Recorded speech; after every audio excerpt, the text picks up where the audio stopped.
तो धारामापी का जो दूसरा प्रकार है वो है आपका किलकित कुंडली धारामापी, पायोटेट टाइप गैल्वेनोमीटर, इसी का एक और नाम है वेस्टर्न टाइप धारामापी। ठीक है, तो अब इसको देखते हैं वेस्टर्न टाइप धारामापी को। हालांकि वही है जैसा हमने इसके पहले संरचना बनाया था, देखते हैं कैसा बनाते हैं। एक बार फिर से डायग्राम की प्रैक्टिस हो जाएगी आपकी।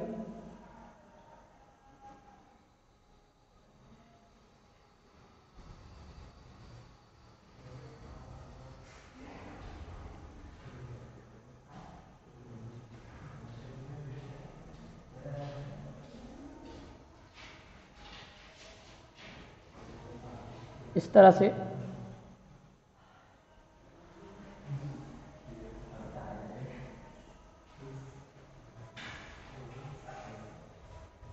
देखते जाइए किस तरह से बना रहे हैं हम इसको।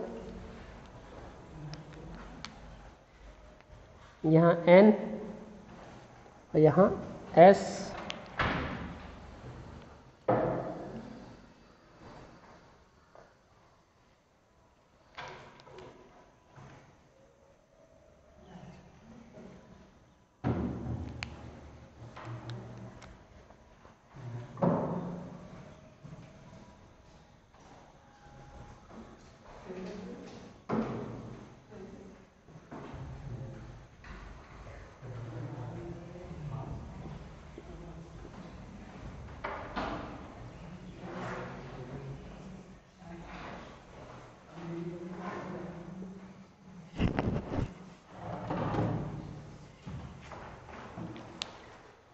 पानी की बोतल और मास्क।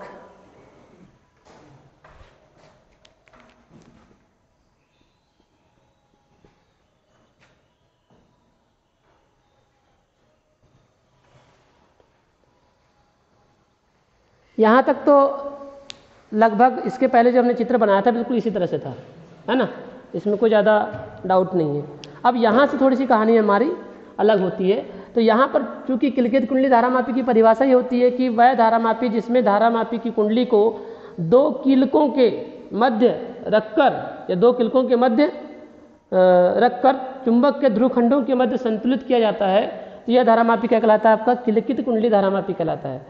इसके पहले हम लोगों ने जब इसके पहला जो आपका निलंबित कुंडली धारामापी और धारामापी के जब मैंने प्रकार पढ़ाया था तो इसकी परिभाषा मैंने आपको दिया था। वह धारामापी जिसमें धारामापी की कुंडली को दो कीलकों के मध्य रखकर चुंबक के ध्रुवखंडों के मध्य संतुलित किया जाता है, ऐसा धारामापी कहलाता है, आपका किलकित कुंडली धारामापी कहलाता है। ठीक है, तो ये आपके पास में कुंडली है। अभी हम इसकी संरचना बताएंगे, पहले हम चित्र कंप्लीट कर लेते हैं। और यहाँ पर दो कीलक होते हैं, जैसे मैंने बताया, तो कीलक बना देते हैं। यहाँ ये कीलक किस तरह से रहेंगे देखेंगे अभी आप। ये देखिए, ये एक कीले इधर हो गया और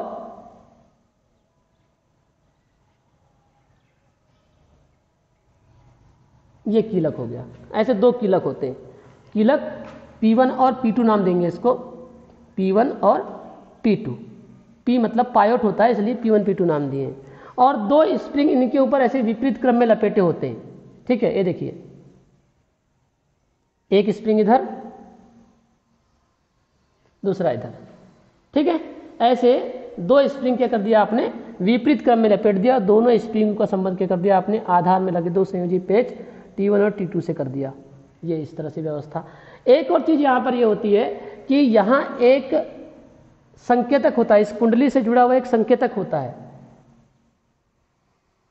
कांटा बोल सकते हो आप किसी पैमाने का, और यहां पर ऐसा अंशांकित वृत्तीय पैमाना होता है। ये ठीक, और यहां पर मध्य में हो जाएगा 0, 1, इस तरह से 1, 2, 3, 1, 2, 3। समझ गए? ये एक नई संरचना आपको दिख रही होगी जो इसके पहले वाले चित्र में नहीं थी, है ना। तो आप देख रहे हैं कुछ चीज़ें आपको उस चित्र में थी वो दिख रही होगी, और कुछ चीज़ें जो है आपकी ये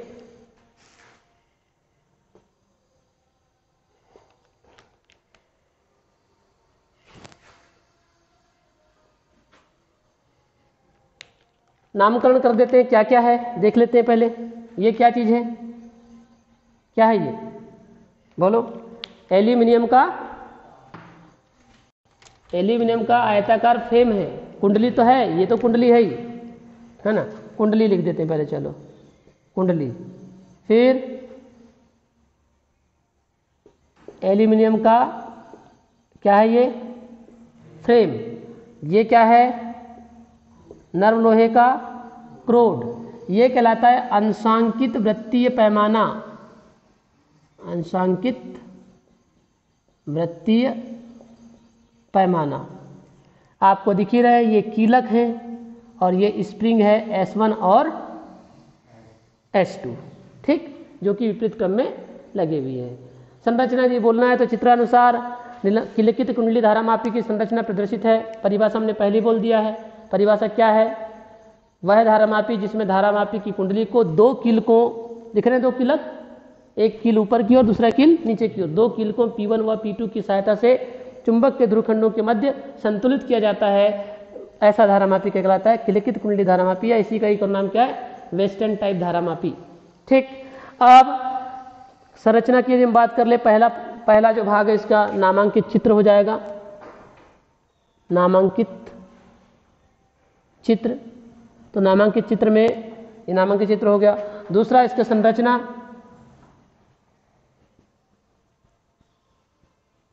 संरचना में लिखेंगे चित्रानुसार किलिकित कुंडली धारामापी की संरचना प्रदर्शित है, जिसमें तांबे के पतले एवं पृथक्कृत तार को एल्यूमिनियम के आयताकार फ्रेम पर लपेटकर एक कुंडली का निर्माण किया जाता है। बिल्कुल सेम है, जहाँ जहाँ अलग अलग चीज़ें होगी मैं बताते चलूँगा, है ना। तांबे के पतले एवं पृथक्कृत तार को एल्यूमिनियम के आयताकार फ्रेम पर है ना लपेट कर एक कुंडली का निर्माण किया जाता है, ठीक। और कुंडली को दो कीलकों, तो लाइन बदलेगी, कुंडली को दो कीलकों P1 व P2 की सहायता से, है ना, प्रबल एवं स्थायी नाल चुंबक के ध्रुवखंडों के मध्य संतुलित कर दिया जाता है, लटका दिया जाता है, ठीक है। चुंबक के ध्रुव कैसे होते हैं, अवतल बेलनाकार कटे होते हैं, जिससे उत्पन्न चुंबकीय क्षेत्र कैसा होता है, त्रिज्यीय रहता है इस तरह से। और ऐसा त्रिज्यीय होने से क्या होता है, प्रत्येक स्थिति में कुंडली का तल कैसा रहता है, चुंबकीय क्षेत्र के समांतर। समांतर क्यों रखना चाहते हैं, आपको मालूम है, समांतर रखने से उस पर लगने वाले बलयुग्म का आघूर्ण कैसा होगा, अधिकतम होगा, इसलिए हमको क्या करना पड़ता है, उसको समांतर रखना पड़ता है। फिर कुंडली के मध्य में क्या होता है, तो नर्म लोहे का क्या होता है, एक क्रोड होता है जो कुंडली को कहीं पर भी स्पर्श नहीं करता। और क्रोड लेने से क्या होता है, क्रोड लेने से चुंबकीय क्षेत्र की प्रबलता भी बढ़ती है और त्रिज्यीयता भी क्या होती है, बढ़ती है। फिर हम बोलते हैं कि दोनों कीलकों पर दो स्प्रिंग S1 व S2 कैसे लपेटे होते हैं, विपरीत क्रम में। दोनों कीलकों P1 व P2 पर दो स्प्रिंग S1 और S2 क्या होते हैं, विपरीत क्रम में लपेटे होते हैं, जिनका संबंध आधार में लगे दो संयोजी पेंचों से क्या कर दिया जाता है। फिर बोलेंगे कुंडली के साथ क्या होता है, एक एल्यूमिनियम का संकेतक जुड़ा होता है। क्या नाम है इसका, संकेतक। संकेतक मतलब अपने घड़ी का जो कांटा होता है उस तरह से संकेतक यहाँ पर रहेगा, संकेतक। एल्यूमिनियम का एक संकेतक जुड़ा होता है जो अंशांकित वृत्तीय पैमाने पर क्या होता है, घूमता है ना। तो ये आपके पास में क्या होगी, इसकी संरचना हो गई, ठीक।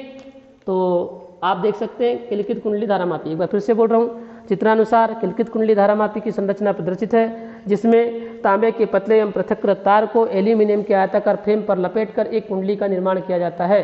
इस कुंडली को दो कीलकों P1 व P2 की सहायता से चुंबक के ध्रुवखंडों, प्रबल एवं स्थायी नाल चुंबक के ध्रुवखंडों N व S के मध्य व्यवस्थित कर दिया जाता है, ठीक। इसके बाद में बोलेंगे कि दोनों कीलकों पर या कुंडली के मध्य में एक नरम लोहे का क्रोड होता है जो कुंडली को कहीं पर भी स्पर्श नहीं करता, है ना। चुंबक के ध्रुव कैसे कटे होते हैं, अवतल बेलनाकार कटे होते हैं, जिससे उत्पन्न चुंबकीय क्षेत्र प्रबल त्रिज्यीय होता है और प्रत्येक स्थिति में कुंडली का तल चुंबकीय क्षेत्र के समांतर रहता है। फिर हमने बोला कि जो क्रोड है, वो क्रोड लेने से क्या होता है, चुंबकीय क्षेत्र की प्रबलता त्रिज्यीयता दोनों बढ़ जाती है। फिर बोलेंगे कि दोनों कीलकों के ऊपर दो स्प्रिंग S1 व S2 कैसे लपेटे रहते हैं, विपरीत क्रम में लपेटे हुए होते हैं। देखिए आप, मैंने इसको ऐसा घुमाया हूँ, इसको मैंने उल्टा घुमाया हूँ, राइट। दोनों स्प्रिंगों का संबंध क्या कर देते हैं, आधार में दो संयोजी पेंच लगे होते हैं। अब ये पेंच का काम क्या है आपको मालूम है, फिर से धारा कैसे प्रवाहित करेंगे आप, तो इन्हीं पॉइंट का उपयोग करके क्या करेंगे, इस कुंडली में धारा प्रवाहित करेंगे, राइट, है ना। और कुंडली के साथ क्या होता है, एक एल्यूमिनियम का संकेतक जुड़ा होता है जो अंशांकित वृत्तीय पैमाने पर घूमता है। जैसी कुंडली घूमेगी कांटा भी घूम जाएगा, 1 पर गया तो 1, 2 पर गया तो 2, इस तरह से धारा के कर देंगे, माप लेंगे आप, ठीक है। और यह संपूर्ण व्यवस्था फिर से कहाँ रहेगी, एक अचुंबकीय पदार्थ के बॉक्स के अंदर रहेगी, ठीक है। लेकिन ये उतना बड़ा उपकरण नहीं जितना बड़ा कल का था, कल काफ़ी बड़ा था, आज बिल्कुल छोटा सा इतना बड़ा रहेगा। अब उसको मैं आपको दिखाता हूँ कैसे। ये जो आप देख रहे हैं ये है आपका किलिकित कुंडली धारा मापी, और एक किलिकित कुंडली धारा मापी में आप देख सकते हैं धारा प्रवाहित हो रही है। ये रेड कलर में जो है ये अवतल बेलनाकार जो चुंबकीय क्षेत्र होता है ये है, और आपको जो कुंडली दिखाई दे रही है आप देख सकते हैं, जैसे ये देखिए कुंडली हिलती हुई दिखाई दे रही है आपको, विक्षेपित होती हुई। रेड कलर में जो आप कुंडली में देख रहे हैं ये तांबे के पृथक्कृत तार हैं, तांबे के विद्युतरोधी तार जिन्हें हम कहते हैं। और ये तांबे के तार जो हैं किस पर लपेटे हुए हैं, तो एल्यूमिनियम के आयताकार फ्रेम पर। तो आप फ्रेम भी देख सकते हैं, एल्यूमिनियम का आयताकार फ्रेम है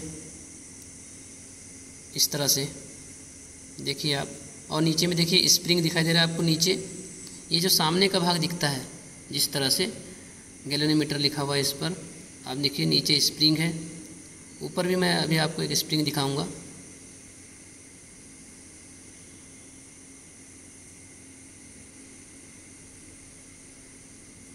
ये देखिए ऊपर भी एक स्प्रिंग है, जैसे मैंने बताया था कि 2 स्प्रिंग विपरीत क्रम में लपेटे हुए होते हैं किलकों के ऊपर। तो आपको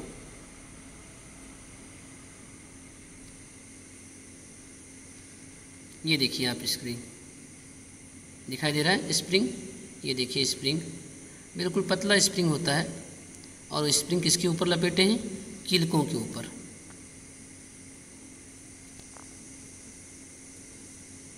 अब इसी का मैं सामने वाला भाग में आपको दिखाता हूँ कि आखिर सामने से दिखता कैसा है। ये पीछे जो आप धारा मापी देखते हैं उसके पीछे का पूरा भाग था, जिसमें बेलनाकार अवतल बेलनाकार कटे हुए चुंबकीय ध्रुव हैं। ये है आपका सामने का भाग जिसको आप देखते हैं, इसी को आप देखते हैं, ठीक है। देखिए ये आपको दिखाई दिया इस तरह से, 0 बीच में है और बाकी दोनों ओर